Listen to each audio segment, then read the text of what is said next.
When most people start looking for a house, it's easy to think buying a home is basically 3 steps. Save for a down payment, sign the papers, and move in. Simple, right? Well, almost. What a lot of buyers, especially first-time buyers, don't realize is that there are a handful of extra costs that show up before you ever get the keys. None of them are deal breakers, and with a little planning, they're totally manageable, but understanding them ahead of time can save a lot of stress, surprises, and last-minute scrambling. You know, calling Uncle Joe for that $500 he still owes you. We want to avoid that at all costs. So if you're buying in Shreveport Bossier or anywhere at all, this video breaks down the real cost of buying a home, what you'll pay out of pocket before closing, what gets settled on closing day, and which expenses you can negotiate with the seller. And stay tuned until the end because we'll cover one smart strategy that gives buyers extra peace of mind after moving in. By the time we're done, you'll know exactly how to budget with confidence and step into home ownership feeling prepared, not overwhelmed. Now let's start with the down payment, since that's usually the first thing buyers focus on. With a conventional loan, the down payment typically ranges from 3% up to 20% of the home's price. On a $180,000 home, that could be anywhere from $5,400 to $36,000, depending on the loan and your financial situation. Now, here's where things get encouraging. Some loan programs allow buyers to move in with zero down payment. VA loans are a great option for eligible buyers. They do come with a VA funding fee unless the buyer is exempt. But even with that, the ability to purchase with no down payment is a huge advantage. And USDA loans also offer zero money down if the property is in a rural area, an eligible rural area. It's hard to say rural area, which includes more neighborhoods around here than people expect. Even if a down payment is required, buyers don't always have to provide the entire amount themselves. Programs through the Louisiana Housing Corporation offer down payment and closing cost assistance. The HAPPY program in Shreveport can also help local buyers reduce their upfront cost. And many banks have their own in-house grants or first-time buyer incentives that can cover thousands of dollars. Now, I'll put links for the Louisiana Housing Corporation and the HAPPY program in the description below so that you can go check those out for yourself. Now, as for what gets paid when, the down payment itself isn't due until closing day. Before closing, the only things most buyers will pay out of pocket are the inspection and possibly the appraisal. Everything else gets handled at the closing table. Some of those expenses can be reduced, offset, or even covered completely through seller credits or assistance programs. By the way, I'm Aurora, and as a realtor, I make videos for people who are considering a move to the Shreveport Bossier area, and my job is to make your move as smooth and informed as possible. If this kind of content interests you, hit subscribe below and you'll be notified when new videos come out. Next up are closing costs. These usually fall between 2 and 5% of the purchase price. So on a $180,000 home, that means somewhere around $3,600 to $9,000. Closing costs include things like title work, escrow fees, recording fees, lender charges, prepaid items like property taxes, and homeowners insurance. The important thing to know is that these costs aren't paid up front. They're paid on closing day, and they're often the most flexible part of the process. In many situations, buyers can negotiate for the seller to cover a portion of their closing costs. Sometimes sellers cover the majority. Sometimes assistance programs help, and sometimes lenders offer credit. So even though closing costs are real, they don't always fall entirely on the buyer. Trying to navigate purchasing a new home in a city that you don't even live in yet can be overwhelming. I have created a relocation guide just for you to help make that process more smooth for you. You can click on it and download it for free in the description below. Now let's talk about money that you'll need before closing. There are a few expenses that come up, so you'll want to be prepared. The first is something called earnest money, which is basically a good faith deposit that shows the seller that you're serious about buying the home. Earnest money is not always required, but can strengthen your offer.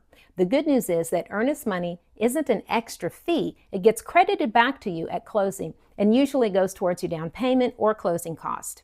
The only time money is at risk is if a buyer walks away from the contract without using one of the protections that are built into the agreement, like the inspection contingency or the financing contingency. And timing-wise, earnest money is one of the first things you'll pay. It's typically due right after your offer is accepted. Next is the home inspection. A thorough inspection Checking the roof, the electrical system, plumbing, HVAC, and more usually costs between $400 and $800. It just depends on your home size. It's one of the best investments buyers can make because it gives a clear picture of the home's condition. Last is the appraisal. Lenders order appraisals to confirm that the home is worth the agreed upon price. Appraisals usually cost between $400 and $600. Again, it depends on the specific home that's being appraised. Some lenders collect this fee up front while others include it in your closing cost. It just depends on the lender's policy. Keep in mind that no two real estate transactions are the same, and there's always a chance of some unforeseen expense arising. But these three costs are typically the only upfront expenses before closing. And they're designed to protect you as the buyer so you can move forward confidently. But you will need to make sure that you have these funds on hand because they will be required before closing. Now, once closing is complete and the keys are officially yours, there are a few smaller setup costs to expect. You certainly want to be prepared for this so you don't find yourself in a bind. Utility companies often charge small activation fees for new service: electricity, water, gas, the internet. These fees usually range anywhere from $25 up to around $150, just depending on the provider.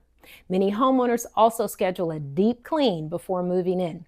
A professional cleaning usually runs between $150 and $300, but it depends on the size and the condition of the home. Even if you don't want to pay for a professional cleaning, if the home has carpet, you may want to factor in the cost of renting a rug doctor or other shampooer and clean those carpets yourself to save a few dollars, because come on, you really never know what is living in those carpets. So it's really best to have peace of mind and get them cleaned either by hiring a professional or by cleaning them yourself. Another smart step after closing is changing the locks or rekeying the home.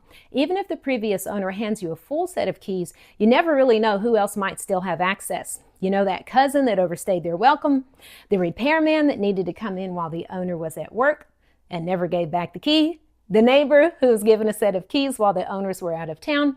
You get the point.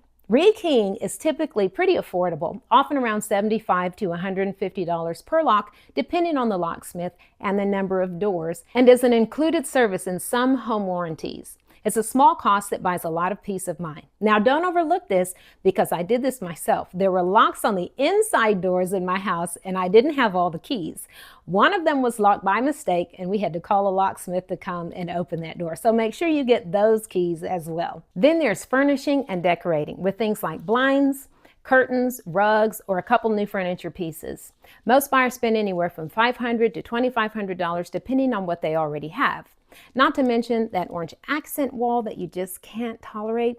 You may not need to repaint the entire house, but there are usually high traffic areas or walls that were painted with questionable taste that will need to be repainted for your peace of mind. Now, finally, moving cost. Whether you rent a truck or hire movers, expect around $200 to $800 depending on the distance and also how much you're moving. Now, if you're moving out of state or from out of state, of course, those costs can vary just depending on where you're moving from, and you'll have to get a quote from a potential mover. None of these expenses are huge, but having them in your plan keeps your move smooth and stress-free. Now let's talk strategy. The biggest takeaway is that homeownership becomes far less stressful when you understand what happens before closing, what happens at closing, what happens after closing, and what can be negotiated. Before closing, the only out-of-pocket costs are usually the earnest money or deposit, the inspection fee, and the appraisal fee. On closing day, you bring your down payment and closing costs, but those amounts can shrink dramatically through USDA or VA loans, down payment assistance programs, seller credits, and bank incentives. And as we just covered, you'll also need some money for furnishing, painting, changing locks, and the list that we just went through. Now, planning ahead turns the entire experience from overwhelming into completely manageable. And here's that tip I promised earlier. Whenever possible, try to negotiate a home warranty paid by the seller.